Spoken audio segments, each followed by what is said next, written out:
Good morning, folks, and como estas? Welcome to the Average Joe Sports Talk Show. I'm your host, JReal, bringing you a Friday edition of the show.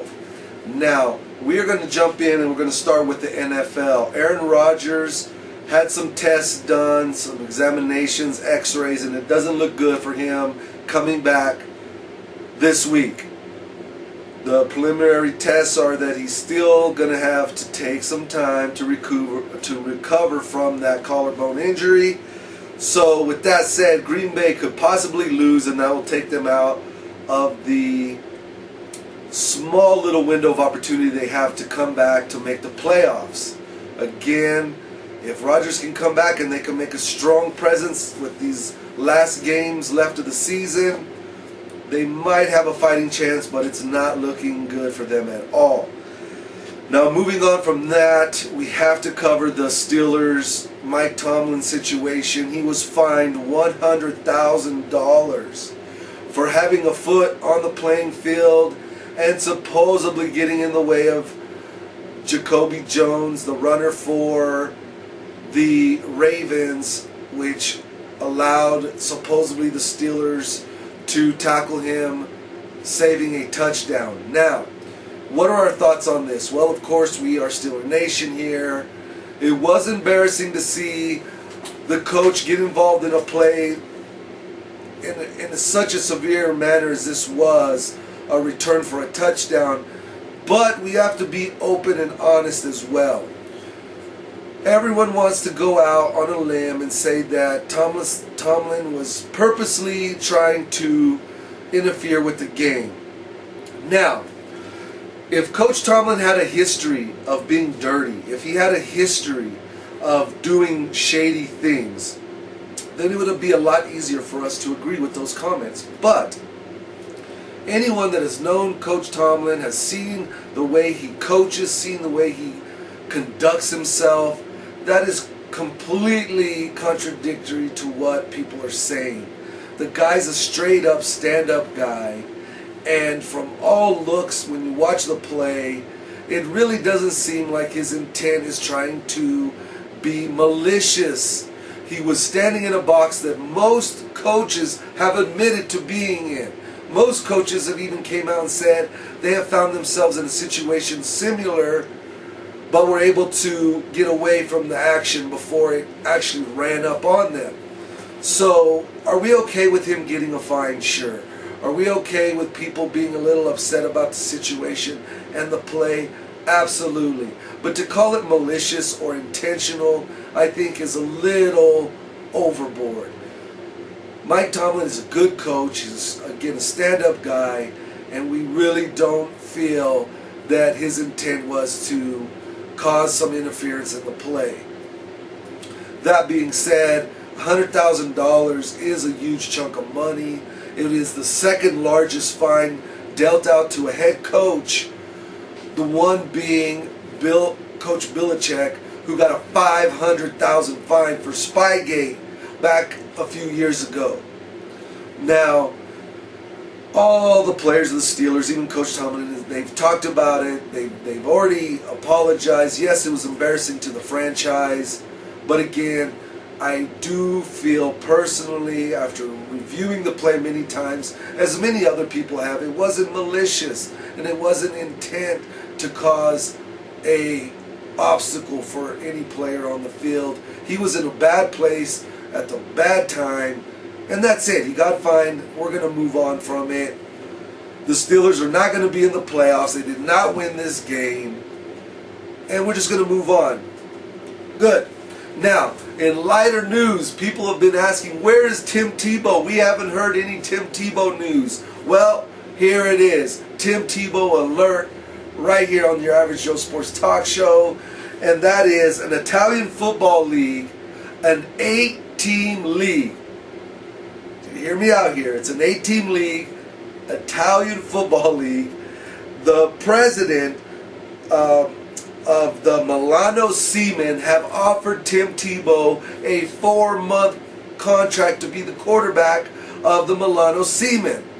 Now, the president of the team had stipulated or gave the information of the contract, it'd be a 4-month contract worth $270,000 for Tim Tebow to be their quarterback, and to offer him the ability, which he would be anyway, of course, it's Tim Tebow, but he'd be the highest profiled player in that 8-man league, Italian league. So we have to say, Tebow, take the chance, take the opportunity, go make a lot of money for a very short time. And I know $270,000 doesn't sound like $20 million that these guys, $10 million, these guys are making nowadays. But if Tim Tebow wants to play quarterback, he wants an opportunity. My gosh, this is in Italy, for heaven's sake. Get the heck out of here. Go have some fun. Make some decent money. Get your name known across the waters, across the whole other continent, and just have fun. Our advice is go for it, Tim Tebow. All right, now moving on from NFL, we have to talk NBA. Right now, here are your top teams, okay? Trailblazers are just rocketing up the charts, okay? They're sitting at 16-3. Trailblazers just knocked off the Pacers, who are sitting at 17-2, and in our opinion are still the best team in the NBA. But the Trailblazers, you've got to keep your eyes on them, because they are on fire right now. They are making noise in the NBA. Now, Thunder, you can't go wrong with the OKC either. They're sitting at 13-4, and my gosh, Westbrook is starting to show himself as that elite player that we all thought he was. He's starting to show it. He's starting to play like a champ. Now, OKC for the last 2 years is the team that we considered would be the best competitor for the Heat. But every time they face them, for whatever reason, they get ran by the Heat. So we'll have to see if this year is the year. And it's hard to see that when Durant, their star player of the team, has a mentality that, oh, well, if we win, okay, and if we don't, it's okay. That's not a killer mentality. That's not an assassin mentality that you need to have, like Kobe Bryant, Michael Jordan, Magic Johnson, Larry Bird, the greats. They did not have the mentality of, oh, whatever, if we win, we win, if we don't, we don't. So hopefully someone can put a little whisper into Kevin Durant's ear and say, buddy, you have to be a killer on the court. You have to have that competitive, just fire in you to win at all costs and win a championship. So with time, we'll see if he will get that fire underneath him. And then talking about the Heat, they're sitting at 14-4, and they're in good shape. They really are. Now, Dwayne Wade has played the 14 games out of the 18 games, and he's shooting over 53%, and he's averaging over 18 points and 5 assists a game. So, with that said, if they can keep Dwayne Wade healthy, with Chris Bosh, with a healthy LeBron James, and then you throw in the bench and how deep they are, especially with their big man now that just signed this year, it's going to be, again, hard to see someone beating them in a 7-game series, but it can be done. It can be done. OKC, the Indiana Pacers, the Trailblazers, they're up there. They're fighting way through, and they're going to have great records this season. But it all comes down to how well they play in the playoffs. Now, with that said as well, we have to look at your San Antonio Spurs. These guys are sitting at 15-3, and Tim Duncan has actually never averaged under 50% shooting, but this last month in November, he did drop to a 48%. Now, with all the teams that are looking good, the Spurs, they'll be there. Pacers will be there. OKC will be there. And it looks like the Trailblazers are going to blaze their way to the playoffs. But again, it all comes down to who's playing hot and who is going to have that eye of the tiger, killer mentality when it comes to the playoffs to face the Heat. So there's your NBA top teams, and then moving on, we got to talk a little UFC. Why? Because Silva Weidman 2 is going down the 28th of December. And when you break this down, Silva came out in an interview and rehearsed and reviewed his game task, his game plan, his tactics during the fight against Weidman the first time, and he has put it all down to two simple things: his footwork and his willingness to counterattack. Now, the way he put this down in his interview was that as he was moving away from Weidman's assault, his flurry of punches, Silva left his back foot too parallel with his other foot, which didn't give him the advantage to counterattack. In his words, and I quote, if he would have been able to throw a counter or one or two counter punches off of his back foot as Weidman was coming in on his assault, on his attack, and counter punched, hitting him with some good punches on that counter attack, then Weidman would not have been able to continue moving forward, finally landing that knockout blow, putting Silva on the canvas. Now, whether that's true or not, we're not Anderson Silva. He is the master. He is a champion, the best champion ever. So who are we to say that that's not accurate? We are going to have to find out on December 28th if he can prove that he is the more superior fighter. We have to wait till December 28th to see if he can prove that he still has what it takes to be a champion. And we're going to say he does. We're going to go, we're all Silva. We think it was a fluke that he got beat in that Weidman fight the first time around. But you got to give credit to the Weidman. He took advantage. He saw the opportunity to catch him off guard, off balance, and he turned his lights out. Can't say enough about that. So again, December 28th, Anderson Silva, Weidman 2. We're going to rent it. We are watching this. We don't care if we have to catch it at a sports bar. We don't care if we have to rent the pay-per-view. We are all in on this fight. We are interested to see what's going to happen. So, before we go into our wrap-up, we got to thank the Player Zone. Been with us since the beginning. They have all your comic books, sports cards, memorabilia needs, any of your gift ideas for Christmas. You can hit them up at 2117 Sudreth, number 15. Or you can contact them at 575-257-0559. Again, come on folks, sports, cards, memorabilia, autographs, pictures, you name it. They got Super Bowl tickets, for heaven's sake. Never been pulled off the preparation there. It's just completely intact. Amazing stuff. And then you got Right On Time Air and Delivery Service. We also have Freestyle Jewelry and Freestyle Productions. Again, the No Bully Zone, White Bully Be a Friend campaign. We are all partnered up together to try to stop bullying and help ease the suffering of bullying for our kids across the nation, but especially here in Lincoln County. We're putting up the fight in our backyard, in our hometown, to help kids. Then we got to go and say thank you to Seeping Springs RV Park and Campground. They're an awesome place. You can do your fishing, you can go hang out with your family, walk around, check out the lakes, do some paddle boating. They're located right here in Ruidoso, New Mexico, down in the Ruidoso Downs off Highway 70. Can't forget them. They are an awesome place for family and fun. Seeping Springs RV Park and Campground. Now, as we go into our wrap-up, the one thing we want to talk a little bit is about the NFL refs. All right, we want to find Mike Tomlin, a head coach, for making a mistake on the field and walking onto the field. Okay, that's fine. We have no problem with that. It was a mistake, and he has to pay for it.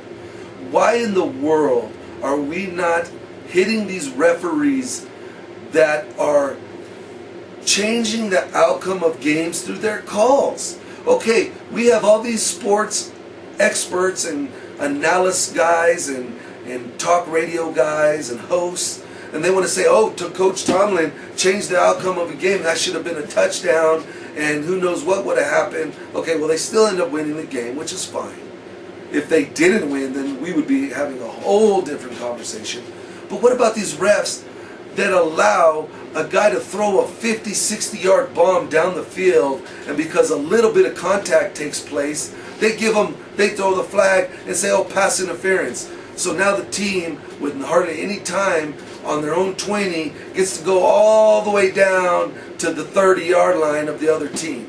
Off of one simple inadvertent contact, while you have two guys going for the football, they change the outcome of that game, because now the team can either kick a field goal or they can go ahead and just run out the time, make a touchdown, and there's the end of the game.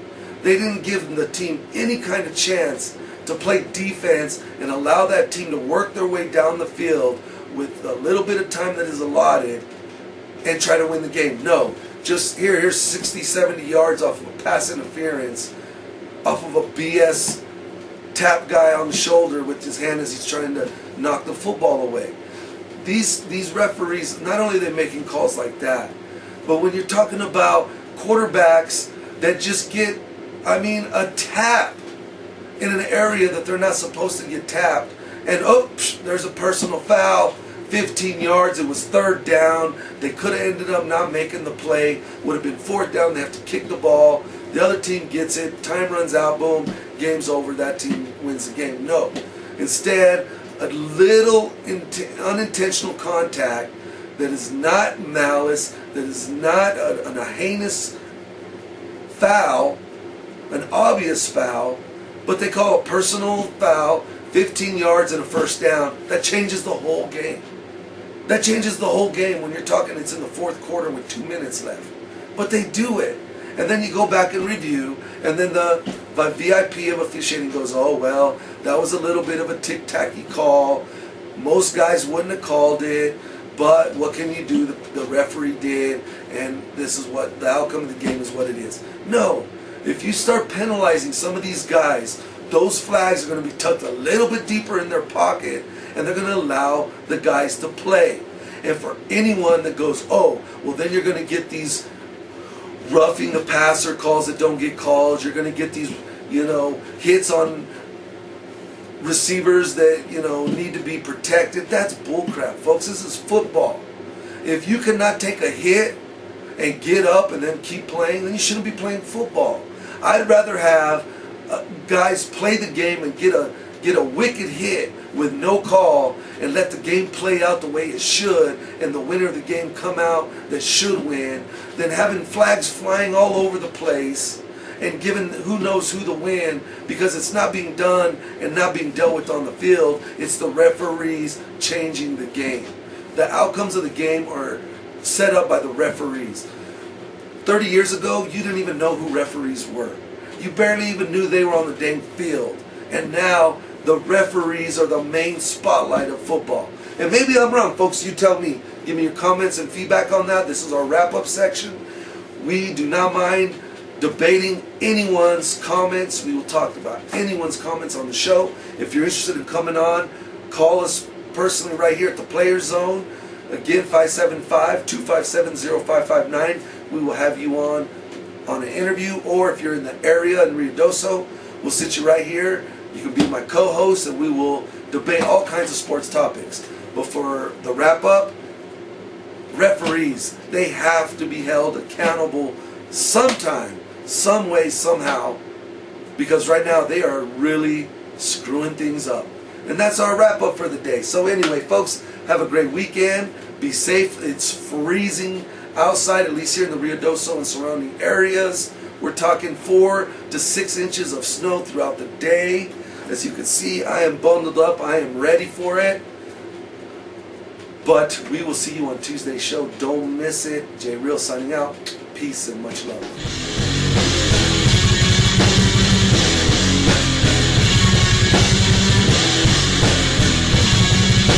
It's